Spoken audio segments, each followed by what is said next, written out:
అలాగే రైటా సో అన్న అన్న ఆయన హాయ్ అన్న. సో ఏపీలో అసెంబ్లీ స్పీకర్ అయ్యన్న పాత్రలో ఒక మాట చెప్పాడు జగన్మోహన్ రెడ్డి గురించి. అసలు ప్రతిపక్ష హోదా కూడా మీరు పనికిరారు, ఆ అర్హత మీకు లేదనే విధంగా. సో ఆ వ్యాఖ్యలు కరెక్టే అనుకుంటున్నారా? మీ అభిప్రాయం? ఒకటే అన్న, అది ఆల్రెడీ ఇప్పుడు కాదు, ఆ, తెలుగుదేశం గెలిచిన తర్వాతనే అది ఎప్పుడో చెప్పారు.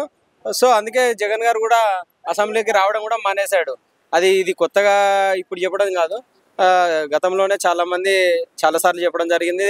దానికి అనుగుణంగానే అప్పుడు వైఎస్ఆర్సీపీ నేతలు కూడా ఎవరు కూడా స్పందించలేదు. సో అందుకే జగన్ గారు కూడా అసెంబ్లీకి రావడం మానేస్తారు. అంటే ఆయన అన్నారని జనాలు చెప్పారని కాదు, అసలు నిజంగా ఆయనకు అర్హత ఉందంటారా లేదంటారా మీరు ప్రతిపక్ష? డెఫినెట్ గా లేదండి, లేదు. ఎందుకనంటే అతను అధికారంలోకి వచ్చిన తర్వాత చేస్తా అన్న ఒక్క పని కూడా అతను కంప్లీట్ గా చేయలేడు.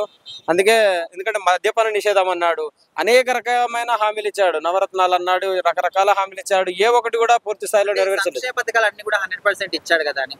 ఒకటండి, సంక్షేమ పథకాలతోటి ప్రజలను కొనలేరు.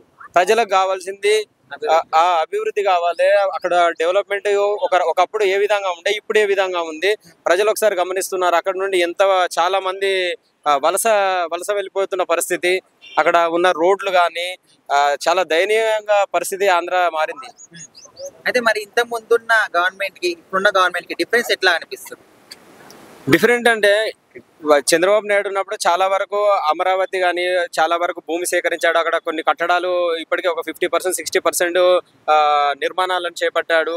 కొత్త రకాలుగా ఇప్పుడు వచ్చిన తర్వాత కూడా కేంద్రం నుండి చాలా రకాల నిధులు తీసుకొచ్చాడు. ఇప్పుడు ఇంకా 1 year కూడా పూర్తి కాలేదు కాబట్టి ఇంకా చాలా అవకాశం ఉంది, ఇంకా తీసుకొస్తాడు. కేంద్రంలో కూడా ఇప్పుడు తెలుగుదేశం పార్టీ నేతలు కూడా ఉన్నారు. సో డెవలప్మెంట్ అనేది కొంచెం పురోగమనం ఒక స్థాయిలో చేరుతుంది అని అంటే ఇప్పుడు జగన్మోహన్ రెడ్డి ఒక ప్లానింగ్ చేస్తున్నాడని తెలుస్తుంది. ఇంతకు ముందు కాంగ్రెస్ లో ఉన్నటువంటి కొంతమంది కీలక నేతల్ని వైఎస్ఆర్ కాంగ్రెస్ లో కలుపుకుంటే వాళ్ళకి ఏమైనా ప్లస్ అయ్యే అవకాశం ఉందంటారా? ఒకటే అండి, మేము పదే కూడా చెప్తున్నాము. ఒక ప్రజల నుండి నేతలను కొనగలుగుతారు కావచ్చు, కానీ ప్రజలను ఎవరు కొనలేరండి.